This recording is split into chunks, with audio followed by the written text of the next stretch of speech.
Subhash white board మీకు ఆనందాన్నివ్వదు. కానీ English పరిజ్ఞానాన్ని ఇస్తుంది. సులభమైన పద్ధతుల్లో మీ ఇంగ్లీష్ పరిజ్ఞానాన్ని పెంపొందించడమే మా లక్ష్యం. వేలాది సంవత్సరాలుగా బోర్డుపై టీచర్ రాసిన రాతలు మాత్రమే ఎన్నో కోట్ల మందిని విజ్ఞులుగా తయారు చేశాయి అనేది మా నమ్మకం. సుభాష్ వైట్ బోర్డ్ ద్వారా ఎంతో మందిని ఇంగ్లీష్‌లో ప్రొఫిషియెంట్‌గా తయారు చేయగలం అనేది మా నమ్మకం మరియు ఆశ. విద్య నేర్చుకోవడానికి సహనం అవసరం. ఎడ్యుకేషనల్ వీడియోస్ చూడడానికి కూడా. కాస్త సమయాన్ని వెచ్చించండి. అమితమైన ఇంగ్లీష్ ప్రొఫిషియన్సీని సాధించండి. ఈరోజు మన వైట్ బోర్డ్ కాన్సెప్ట్ ఏంటంటే, బీ అనే వెర్బ్. ఓకే. మనం ఈ బీ అనే వెర్బ్‌ని బీ ఫార్మ్ అంటే బీగా మనం చాలా రేర్‌గా చూస్తాం.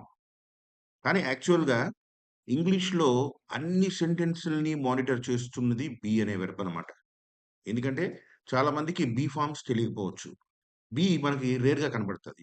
ఇప్పుడు ఇక్కడ చూసుకున్నట్లయితే ఇంగ్లీష్‌లో అత్యంత ముఖ్యమైనటువంటి వెర్బ్‌గా బీ వ్యవహరిస్తుంది. ఈ బీ అంటే సాధారణంగా దీని మీనింగ్ ఏంటంటే మామూలుగా ఉండు అనే అర్థం వస్తుంది. ఓకే.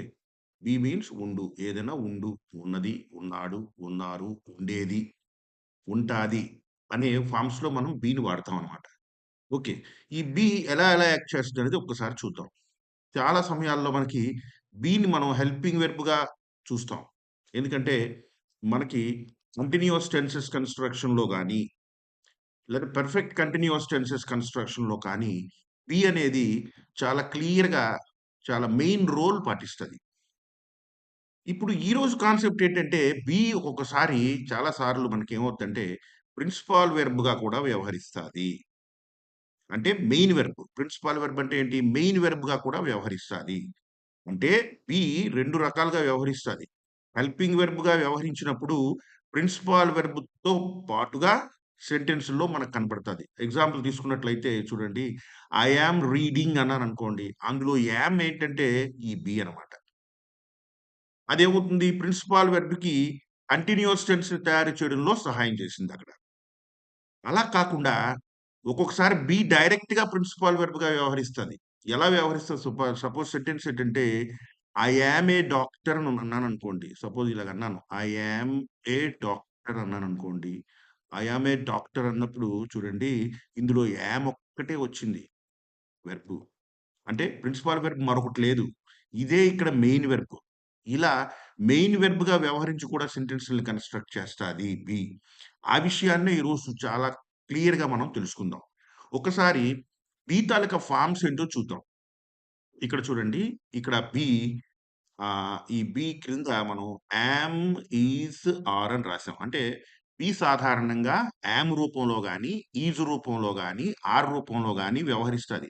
అందుకే మనకి ఎక్కువ సెంటెన్స్‌ల్లో కనబడదిది. అంటే ఇవన్నీ ఉంటాయి. కానీ అవే బి అనే సంగతి మనకు తెలీదు. అలాగే బి మిగతా వెర్బుల్లాగే బి ఏంటంటే వెర్బ్ ఫార్మ్స్‌ని కలిగుంటది. అంటే కాంజుగేషన్ కలిగుంటది. ఎలాగంటే సపోజ్ చూడండి ఈ బి ప్రెజెంట్ ఫార్మ్ అయితే పాస్ట్‌లోకెళ్ళేసరికి అది వస్‌గా మారతది. వస్ ఆర్ వర్. అలాగే పాస్ట్ పార్టిసిపుల్‌గా అదేమవుతుంది బీన్ అవుతుంది. అంటే టోటల్ కాంజుగేషన్ ఏంటంటే బీ, వస్, బీన్. ఒక్కొక్కసారి అదే బి ఎలా వస్తుంది యామ్ ఇక్కడ. Am, was, been. Is, was, been. Are, were. ఇది ప్లూరల్ కాబట్టి ఆర్, వెర్, బీన్‌గా వ్యవహరిస్తాం కాంజుగేషన్‌లో. ఇది కూడా ప్రిన్సిపల్ వెర్బ్ లాగే 2 ఎక్స్‌టెన్షన్ ఫార్మ్స్‌ని తీసుకుంటది. ఆ 2 ఫార్మ్స్ ఏంటంటే చూడండి ఇక్కడ బీ, బీ ముందు విల్ పెట్టాం. విల్ బీ అంటే ఇదే ప్రెజెంట్ ఫార్మ్ వెర్బ్‌ని తీసుకొని దానికి ముందున విల్ పెట్టామన్నమాట. అంటే విల్ బీ. అప్పుడదేమవుతుంది ఫ్యూచర్ ఫార్మ్‌గా మారుతుంది. అంటే ప్రెజెంట్ ఫార్మ్ వెర్బ్‌కి ముందుని మనం విల్ తగిలించినట్లయితే అది ఫ్యూచర్ ఫార్మ్ అవుతుంది. అలాగే ఇదే బీని తీసుకొని దానికి చివర మనం ఇంగ్ ఫార్మ్‌ని యాడ్ చేసినట్లయితే అది ప్రెజెంట్ పార్టిసిపుల్ అవుతుంది. అంచేత ఇప్పుడు మనం బీ తాలూకా 5 ఫార్మ్స్‌ని వెరీ క్లియర్‌గా చూసాం. Be, was, been, will be, being. కానీ బీ చాలా సార్లు కనబడదు మనకి. మనకు కేవలం ఏంటంటే అది యామ్ రూపంలో గాని, ఈజ్ రూపంలో గాని, ఆర్ రూపంలో గాని మాత్రమే కనబడతాది.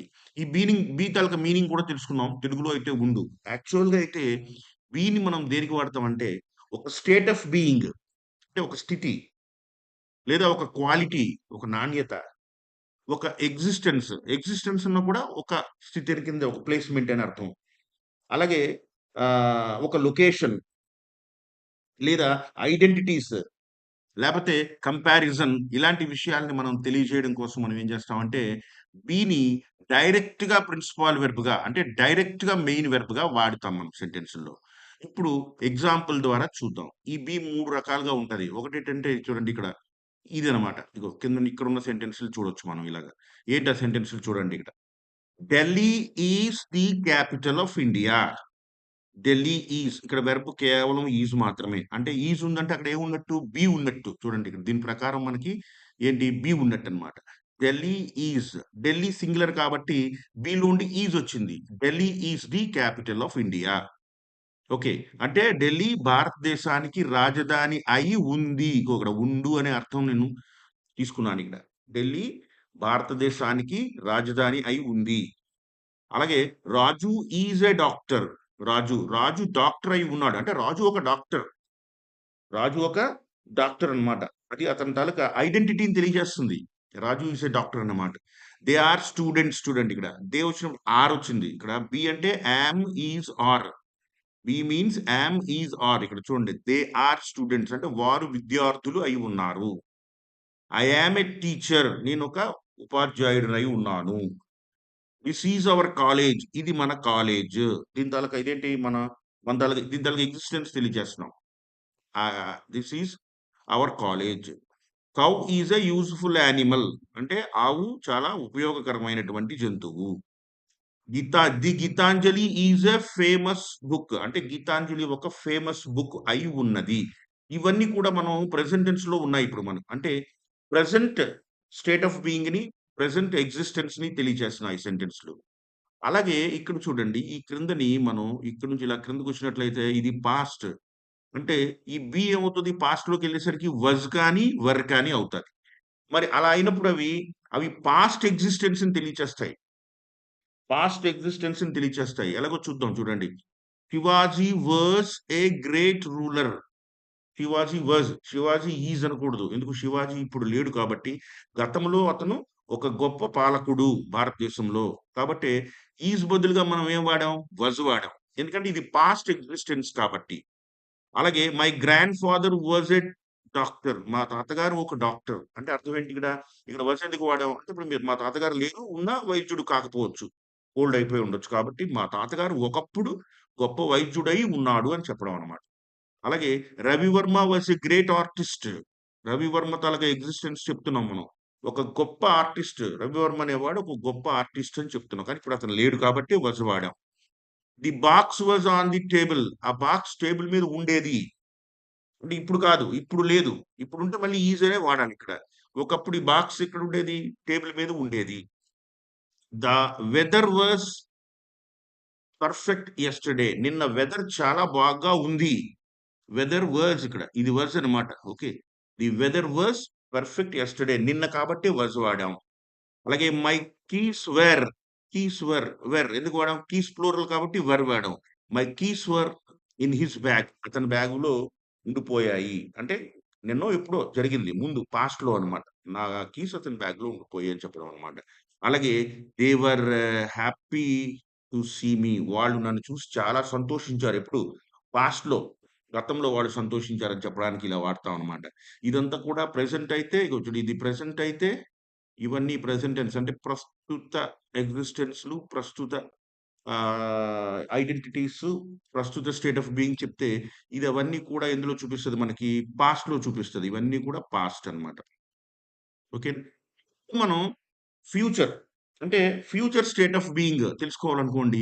ఇక్కడ చూడండి ఇక్కడ బి ఏమైంది ఇక్కడికొచ్చేసరికి వస్ అయింది. అంటే పాస్ట్‌లోకొచ్చేసరికి. ఫ్యూచర్‌లోకొచ్చేసరికి ఏమవుతది అది విల్ బీ అవుతాది. Will be. ఇప్పుడు చూడండి. She will be a doctor next year. ఆమె నెక్స్ట్ ఇయర్ ఒక డాక్టర్ అవుతాది. నెక్స్ట్ ఇయర్ అంటే భవిష్యత్తులో అయి ఉంటాది అని చెప్పడం అన్నమాట. Okay. She will be a doctor. అంటే భవిష్యత్తులో ఆవిడ తాలూకా ఐడెంటిటీని తెలియచేస్తున్నాం. She will be a doctor. అలాగే the meeting will be in the hall. Meeting ఎక్కడుంటది? హాల్‌లో ఉంటది. ఇప్పుడు ఇంకా లేదు. ఇంకా మీటింగ్ ఇప్పుడు లేదు. భవిష్యత్తులో అది హాల్‌లో ఉంటది కానీ will be వాడాం.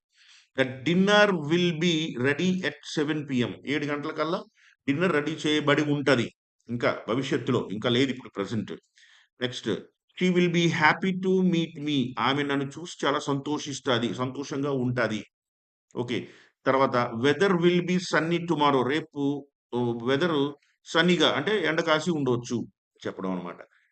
They will be here soon. త్వరలోనే ఆమె ఇక్కడ ఉంటాది అని చెప్పడం. ఇది చూసారా బి ఇక్కడ మనం ఏం వాడామంటే డైరెక్ట్ వెర్బ్‌గా అంటే ఇప్పుడు బీని ప్రిన్సిపాల్ వెర్బ్‌గా వాడామన్నమాట. ఈ కాన్సెప్ట్ చాలా సెంటెన్స్‌లు అంటే వందల వేల సెంటెన్స్‌లు మనం వాడతాం. కానీ ఇవన్నీ కూడా బి తాలూకా రూపాలు అనే విషయం మాత్రం మనకి తెలియకపోవచ్చు. కాబట్టి బి తాలూకా ఫార్మ్స్ ఏంటంటే ఒకసారి చూడండి. అది ప్రెజెంట్‌లో అయితే యామ్ గాను, ఈస్ గాను, ఆర్ గాను. పాస్ట్‌లో అయితే వాస్ గాను, వెర్ గాను. అలాగే ఫ్యూచర్‌లో అయితే విల్ బి గాను ఉండి డైరెక్ట్ వెర్బ్‌గా అంటే ప్రిన్సిపల్ వెర్బ్ లేకుండా ఇదే ప్రిన్సిపల్ వెర్బ్‌గా, ఇదే మెయిన్ వెర్బ్‌గా వ్యవహరించి చాలా ఎక్స్‌టెన్సివ్‌గా సెంటెన్స్‌లు రాయడానికి మనకి ఈ కాన్సెప్ట్ ఉపయోగపడుతుందనమాట. Thank you very much.